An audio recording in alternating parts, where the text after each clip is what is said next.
It's actually really good to be back. This is I spoke last year. For anybody that was here, you may remember I talked about basic war games and capture the flag events. So this year is going to be completely different from that. So if you're like, oh, it's an okay talk, hopefully this will, maybe more ground. So as you can tell from the talk, I have a very cynical outlook on life. People are always being manipulated, myself included, and you may be thinking to yourself, why does he think this? Well, the reason is, I'm going to get a timer going just so I don't worry you guys past lunch. The reason is that I have a small child, and this is normally where I would tell you guys about me, but since this is really her story, I'm going to tell you about my daughter Lena and how she led to this all created. And the reason why is because when you think about it, children are the perfect social engineers. They don't really have society's values for right and wrong. They simply have goals, and they get to those goals however they can. They tell small lies. They may, try to misuse your trust. Whatever they can. They just want candy at the end of the day, and so that's what they're working on. But as you guys may hopefully are kind of more focused on, as cute as that little kid is, you're probably more focused on the fact that I started off this with a title slide that says you're being manipulated. So most of us in the room will either accept this as fact or we're now curious about why we're being manipulated. So with that in mind, you are always being manipulated. Most of this is not malicious. There's actually a lot of things that is how we build society. It's how we get along every day as humans. We manipulate people. A friend of mine told me it's probably better if I said we influence people. If you want to do it that way, again, I'm cynical. I go with manipulation. So where I noticed this again came from my daughter. At 3, along with all of her attitude, she started trying to manipulate. And luckily for me, I was more awake that day. I caught it, and I went, oh, that's pretty cool. Because, one of my life dreams was to turn my daughter into the greatest hacker / social engineer on the planet. Legal or illegal, we're still working through that with me and my wife. But so she started manipulating me, and my first step was to just lose faith in humanity. It's like, all right, my daughter's doing this naturally, and we're paying thousands of dollars for training. We obviously have forgotten something very basic, so let's start over. So after I lost my faith in humanity, I thought back to something that one of my instructors at one point told me, and I'm paraphrasing a bit, but what he said was essentially this: every moment in life, good or bad, if you're open to the experience, can train you. So I tried, in an attempt to embrace that, I started looking at how my daughter could teach me, which is kind of funny. I'm about to turn 38, and I'm going to a 3-year-old for advice on how to be better at something. Didn't think it was going to work out, but it actually did. So with that in mind, let's look at who are players in this game that I'm about to create, in this training program that I'm going to try to share with you guys so you can go out and build your own. Let's look at who they are. So we have the good guys, right? We'll start on the left. This is actually for the people in Charlotte. That's the Bank of America building.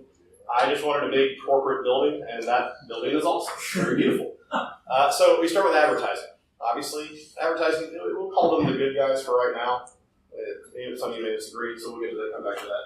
And then obviously you've got small children. As you can tell from the look on this guy's face, he's losing that day, and I'm pretty sure she just wanted me to go that way, and then I got led around for another 3 hours at a park. So kids do win. And then on the far right, we have pets. They like attention. We feed them. We put them into our houses. Really, they're winning. We aren't. So with that in mind, in this program, the good guys are our trainers. They're our instructors. They're also our test cases. Because what we really want is a low-risk environment. So, let's think about it this way. If I get conned out of hundreds of dollars, that's a pretty big loss to me, and that's bad. I don't want that to happen. But if I give my daughter an extra piece of candy, maybe I'm a bad parent. I don't know. We'll come back to that as well. So, the other advantage they have is that my daughter is constantly growing. She's constantly evolving. So, I have that as, my training program gets more difficult, as it should. Then we have the bad guys. So I will stop and say that I chose this picture because, how often do you see a pirate with a butter knife attacking a computer? Maybe that is a butter knife. I'm hoping. Anyway, so the bad guys. We've got the usual scammers and con artists. Everybody knows those guys. And then you have your phishing and your vishing attacks. Same thing, still social engineering. Or con artistry, I guess, a better way to put it. And then I actually included into this watering hole attacks, because when you think about it, even though they're taking advantage of something that is a legitimate site and some place that people go, watering hole attacks are still taking advantage of manipulating a human's behavior. It's a little more subtle, actually very subtle, but And then we come back to advertising, because I think we can all agree, advertising, they're a little bit borderline to begin with, so depending on their motivations, they're going that direction. So, now we know who our actors are. We know the good guys, we know the bad guys. Obviously, the bad guys are adversaries. They're the reason why we're trading. And as all children of the 80s will know, knowing is half the battle. Right? Go, Jim. So, the second half of this battle leads us into a central question.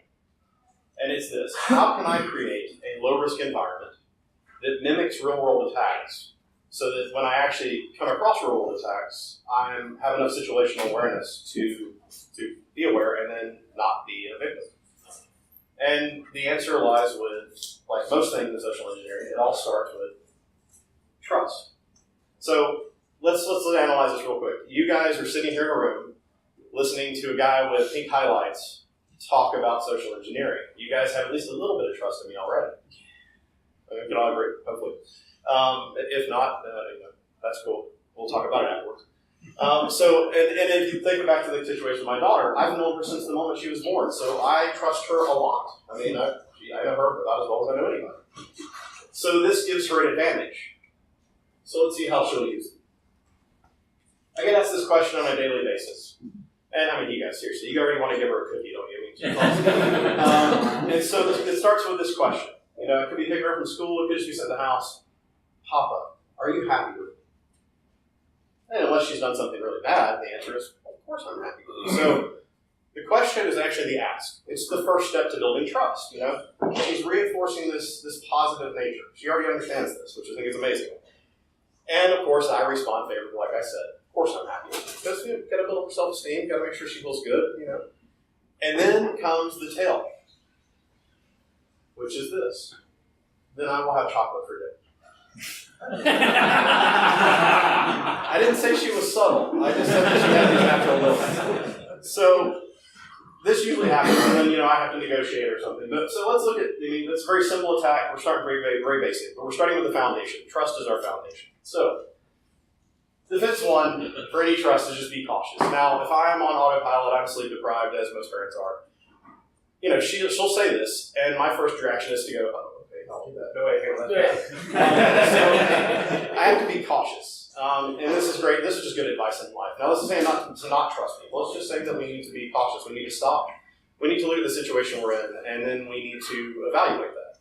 And so this caution at the very beginning makes us slow down a little bit. It makes us evaluate everything around us. And once we've evaluated the situation, we go with the usual, trust but verify. So as a programmer working on very complex code, people may tell me, this is how this works. Okay, I trust you, you're a good programmer, but I still have to go back and verify that the code actually does that. Same thing with life, and especially with social engineering. Trust but verify. So how do I verify? I go to an independent source, right? My daughter will say, I'll have chocolate for dinner, and then she'll be like, no, it's okay. Mommy said it was okay, I can do this. Hold on. And I'll go ask my wife, because I don't trust me. Life experience has told me not to trust myself. So, in not trusting myself, I go to the independent source related to my daughter. That's my wife. She knows everything. She knows what we're supposed to do. I kind of know what I'm supposed to do. We're just chocolate for dinner, but verify.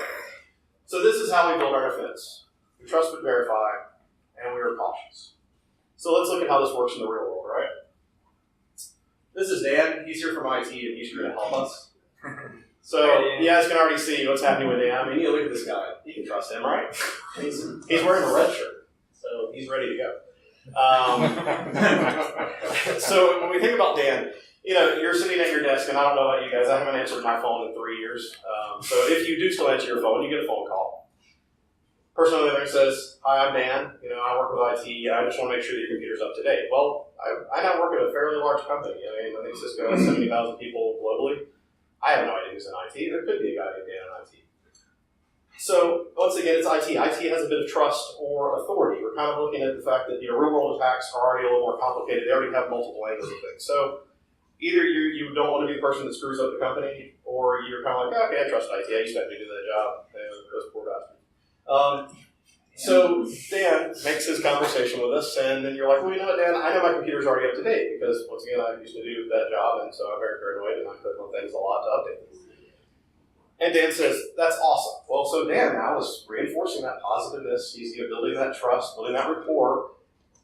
I just need you to go check on website X to make sure that you really are up to date. Oh, okay, cool, Dad. I can do that for you. So the thing about it, we all kind of laugh a little bit, but in the heat of the moment, from someone who is calling from IT, you may not be thinking, you may have a ton of other things to do. But if you stop and you're cautious, right? You say, okay, well, I've never had to do this before, but maybe we've got to proceed. So then you have to trust and verify. Hey, Dan, that's cool. I definitely want to help out. But I'm kind of in the middle of something. Let me call back and you can walk me through the steps. So obviously you hang up the phone. Dan may give you a phone number. Ignore that phone number. Find out what the actual phone number is for IT and then call back on that number. That's your independent source of verification. So a 3-year-old has just basically laid out how we can avoid being fished. Once again, she's 3. She hasn't had any training. She just does this. This is what I love about it. And because she's getting better every day, too. So, real-world example, trust. We can kind of look at that. Next, we go to, I was surprised that she got this. So, if you're not familiar with the term reciprocity, it is basically in all interactions in life, we kind of want to balance so we have a sense of fairness. So, if someone gives you something, you kind of feel this need to give something back. You wouldn't expect the 3-year-old to come up with this kind of attack, in my mind. They barely understand that there's still object permanence. So, but yet they understand this whole balancing fairness. So, Papa, look how good I'm cleaning. Well, given if you've seen the state of our living room, this is actually really surprising. So, she's, her first step is to give the parents something unexpected. We really don't expect her to clean. Okay, cool. And then reinforce that behavior to make sure the parent knows we did something. So, look how good I did. Look how clean I made this. This is, I'm not making this up. I'm really not elaborating anything. These are actual conversations. I wrote them down as soon as I had this idea. So, this is all happening. And then comes the ask almost immediately. Since I did a good job cleaning, can I have some candy? Once again, okay, a very low risk environment, but she actually understood that now that she's created this imbalance, we're going to feel compelled to reward her. And so, leads us to our defenses, right? In reciprocity, this would seem a little bit weird. I actually have never seen this, but this is what the first thing that comes to mind is, how well do I know this person? Well, obviously with my daughter, I know her really well. As I said, I've known her since the moment she was born. And this works to both her advantage and her disadvantage, because someone that you trust, because you've had a lot of interactions with them. But at the same time, the more you know someone, the more you know their motivations. I was trying to think of a good way to say that since I'm focusing on my daughter still. So as this has become a disadvantage as time's passed, but so we know her motivations, we kind of know where she's coming from. But, let's see, sorry, okay. Since it lets me know her motivations, this leads us to the second thing. So if I don't know someone, it makes it pretty easy. I don't know this person, why are they doing something for me? Makes you a little bit cautious, they don't have the trust with you already. Defense number 2 is the give more than take? So if you're trying to create an imbalance with somebody, you're going to give them a lot in the beginning and then ask for one very simple thing. But that simple thing is actually more valuable to them. The problem is that you'll see in most real world attacks, there's also a sense of urgency. So I don't want to give you, especially as an attacker, I don't want to give you enough time to think through what's actually happening. I want you to take action immediately so you can't really evaluate. But if I go back to the original question, how well do I know this person? I either know they have motives that I don't want to comply with, or I don't know them and I have no reason to want to balance out things, or maybe not to the degree they want me to. So we can apply these 2 things and we kind of take time, be cautious again, and we get through it. Looking at the real world example, I'm sure everybody knows who this guy is. If not, you probably know the product OxyClean. And OxyClean started out on infomercials. We all are very familiar with infomercials, and you know that tagline, but wait, there's more. So let's go through the scenario, right? Give the target something unexpected. Okay? They're only going to give me 3 pounds of OxyClean. That's kind of cool. I just want to get back to my show. And then, as I'm about to flip the channel, I hear, but wait, there's more. Ooh, interesting. There's going to be more. I didn't see this coming. It's only happened in every infomercial since the beginning of time, but I did not expect it this time. So, now they're going to give me 30 pounds of OxyClean. I just have to pay separate shipping and handling. Interesting. Still not completely sold, but then come the other words, reinforcing this reciprocity that I'm giving you something. You won't find a deal this good anywhere else. I don't have time to look something up to figure out if I'm going to get a better deal, so you might be right about that. Let's see how this goes. And then, I'm about to change the channel again, and they say, can you really pass up an offer this good? Well, as a home brewer, I'll probably go through about 30 pounds of OxyClean in about a month. So maybe not. Maybe I can't pass this up. But at the same time, it's the same principle. They're good. They have their opener. Most people are not convinced by the opener, and then they're going to give you more, and all they ask is for separate processing. Well, it's not a big deal. But once again, that separate processing is more valuable to them than it is to you. So, like I said, advertisers are kind of borderline. And no disrespect to Billy Mays. I always thought he was a good guy. He yelled a little too much, but that's not. But actually, in that case, it's interesting because he's not trying to compromise you. He just wants to sell you a product. And so he's manipulating you, not in the sense that he's necessarily lying to you about it. It's just, it probably wasn't on your radar to buy 30 pounds of oxy. Oh, it's never on my radar to buy 30 pounds of oxy. And usually it's never on my radar to actually watch commercials or commercials. But, sometimes it happens. You can't find the remote. It's over there somewhere, probably in a couch. But it kind of, advertisers, when you think about it, they're almost worse than the bad guys because they have tons of funding. They are well researched in the psychology, and they will use every trick that they can to manipulate you into the action that they want, or let's say influence for the guys. But anyway, they're constantly using this, and it's, like I said, it's amazing. And so this is kind of the linchpin. So we started with trust. You want to create trust because that's how I get anybody to do anything is they have to trust me. And then if I'm being malicious, it comes down to urgency. So I want to start with trust, kind of get an imbalance, and then end with urgency. So this is our framework. So you're thinking to yourself, how can a small child create urgency? Well, it's actually really easy. They do it for the time they're infants. So, once again, I actually wrote this down when this happened because most times when she's crying, she can get out enough that we understand kind of, okay, you want, I don't know, a pony or something? I don't know. But she just lost it. And the reason why is because she got her first haircut. And so for anyone who actually is a parent, you've probably seen the movie Frozen, possibly thousands of times. So if you haven't, one of the main characters in the movie, Elsa, who has the magic powers, also has this very long braid. My daughter had long hair before I went until this moment. And so after she got her haircut, she wanted the stylist to put her hair into an Elsa braid, which she was told we couldn't. The result, urgency has been created. So, you force the parent into immediate action. And I say this because I'm trying to generalize, in this case it was whoever, but force the parent into immediate action. There is a biological thing that happens when a small child cries in your brain, whether you are a parent or not. It actually is at a certain frequency that your brain is, instinctively you move to help them. It's insane. I didn't believe this until I had her. She cried, and I could feel like this part of my brain wake up and go fix the problem very quickly. This happens. She's kind of getting out of it now, so this doesn't get as much reaction as it used to. But she is creating this urgency because she could be hurt. There could be something actually wrong. So you come over and see, you're like, okay, what's wrong? What's wrong? Okay, are you okay? Then you have to reinforce with the parents. It's okay. I'm okay. Oh, all right. Okay. Well, why are you crying? Usually they don't know because they're small children. And then we also, because in this case you're in a very public place, people are now staring at you. They think that you're probably abusing your child. Lots of things. That guy's got pink hair. No good can come of this situation. So then you're like, okay, well, what do you want? Is there something I can do? Can you get that for me? And it could just be a toy. It's just right out of I can't reach over that far. Pop up. Can you get that for me? It could be something else. Usually it involves, like I said, candy, cookies, sweets. She got a very big sweet tooth right now. But it's the same thing. She's creating a sense of urgency. She's forcing you into a sense of action. Once again, no training. I love this. And she's getting better every day. So one day, hopefully, 10 years from now, she's going to be telling you guys how much better she is than her father.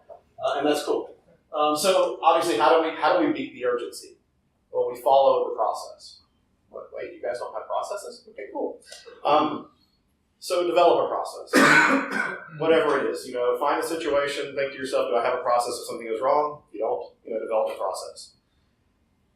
Once you've developed the process, train the process. Make sure that you know the steps instinctively. And then after you understand that, follow the process. It's pretty straightforward, right? Okay, so let's go to rule number 2. Remember lesson 1. What happens if you don't follow the process? You're the victim. So always follow the process. And I say this kind of flippantly up here. It's not the easiest thing to do. Otherwise, we would be awesome at it already, and we're not. So yeah, always follow the process. Let's look at probably, okay, so I'm going to go ahead and tell you guys. I could do an entire talk just on the psychology of this one pop-up. I mean, it really is, and I know some of us laugh, especially, because we're very comfortable with computers, but take a moment to look at this from the standpoint of, say, someone who is, they work on a computer every day, but they're not a computer person. They really don't want to be the person who is the ground zero for the attack on the company. They don't want to be the person who compromises the company. They're using their computer, they're going about their job, and this brilliantly designed thing pops up. Okay, so, oh my God, they know my IP address. That's going to be terrifying because you probably don't even know what an IP address is if you're in this situation. But they also guide you where they want you to go. So if you look at it, bright red all over the place, danger, stop, very instinctive. Virus is capitalized and underlined, whereas the rest of it is normal. And it's only, they have a virus. They don't know. They're not a very good service. Unknown. Oh my God, unknown things. That's terrible. And then everything they want to guide you to is either bright blue and underlined, or it's highlighted. They want you to call this number. And then they can fix my computer. So let's look at the attack. And like I said, it's brilliant. They're forcing you to do immediate action. This thing pops up in the middle of your job. You're probably in the middle of working on something. You're like, oh my God, what is this thing? And what have I done? And then they're going to comfort you. I mean, it's the same thing, reciprocity. I can help fix the problem. You have a computer virus. You don't want to be the person who got your company owned. I can help you. Sure you can. And then click here, call now, and the problem will go away. And it's brilliant. So, I mean, it's the whole thing. And once again, this is very old. I had to search to find one. And then when I saw this one, I was like, maybe I should give another talk on just how we can, manipulate people with pretty graphics and whatnot. So there you go. That's the third attack. Once again, I think absolutely just amazingly well done, and especially if we take a moment to step back, because we all we kind of realize. But when you think about these types of attacks, especially with the urgency, it only takes you one time to not be in that right mindset and to make that mistake. You're not thinking, you accidentally click. I mean, I know every time I see an email from Amazon, that's going to be the quickest way that my computer gets on, because I usually have some order coming in from Amazon. I get emails from them all the time. If you buy an Echo, you will get one every day just on how to set up your Echo. I've already set up my Echo. I don't know what more you guys want me to do with it. Okay, so let's take a moment to rewind a bit, because I kind of rushed through some things. My daughter helped me build a training program. She doesn't realize it's a training program. And then from there, that kind of expanded my awareness. So I noticed that she was using, manipulating my trust for her. And then I noticed that she was building these cases of reciprocity. And then, obviously, from the time that she was an infant, she's been creating urgency. I just didn't see that one until the end because, once again, I'm not the smartest person. I have to get trained from the 3-year-old. So what I want you guys to think about is when you go to a training program, we actually do go to training programs to kind of learn defenses, or we have training at our company. It's usually just telling us how to do something. The difference is that if we want to get better at being, if we want to get better at detecting and then avoiding these kind of social engineering attacks, we actually have to train like we fight. And so the thing that I'd like to point out is, and so I actually don't study Brazilian Jiu-Jitsu yet. I may be convinced soon. But look at the guy who, so this is called the guard position. The guy on top is trying to pass the guard. I do know the terminology. I believe I'm using that correctly. But notice how calm that guy is. He, you would think, especially if you've never been in a fight like this or you've never been in any kind of grappling situation, the guy on top has the advantage. If you look at that guy's face, no, he doesn't. He's just there. I mean, he's very calm. He's got his arms pulled in. He's waiting. He's waiting for that moment. He's waiting for the advantage. And the reason is because every time he gets on the mat, he trains like he fights. We don't do that with social engineering. We explain concepts. We've gotten better with some of the phishing, like the phishing attacks and things like that.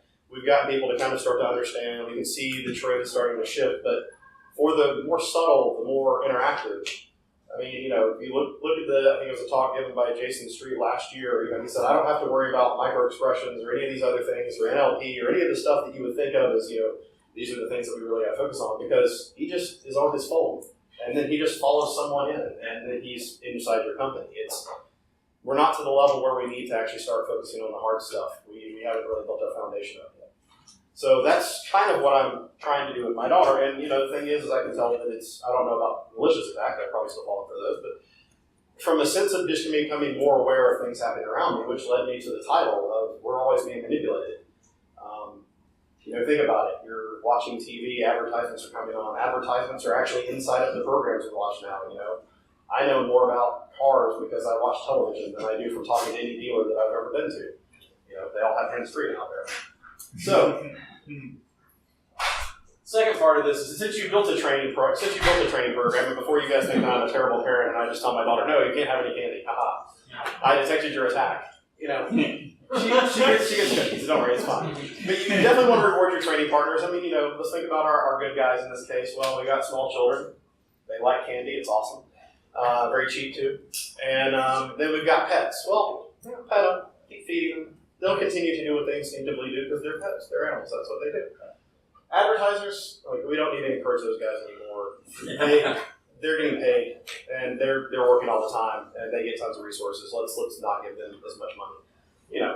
Tell them no, and then secretly buy the product somewhere else, or completely unrelated reason. They don't need any more encouragement. So, I think, no, that's right.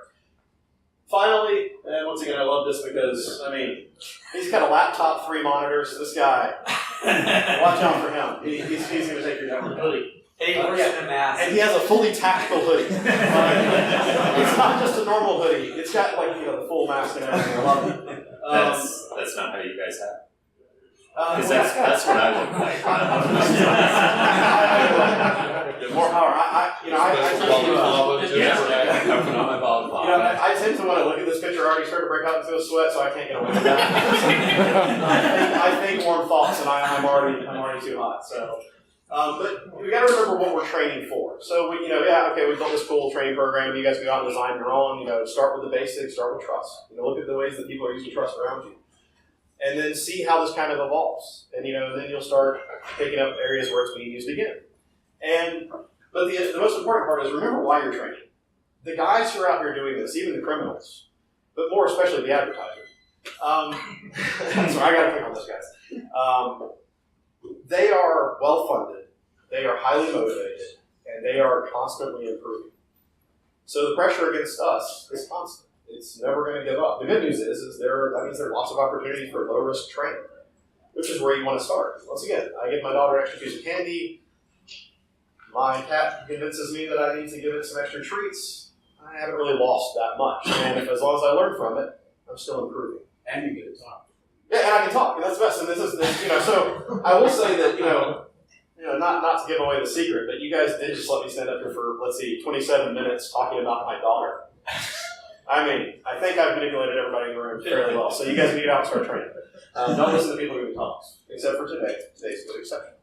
But yeah, these guys are well funded. The pressure is constant. But the good news is, everybody in this room, because you're here, whether you think you are or not, you're a hacker. You can build your own training program. You can customize it for you, because at the end of the day, social engineering is very individualized. It's based on basic principles, but at the same time, if I'm talking to you, I'm going to customize based on what you're giving back to me. Same thing's happening all the time. That's the reason why advertisers are so good, is because they can do it to millions of people all at once. So they're kind of the master strokes. And with that, are there any questions? When's lunch? Right now?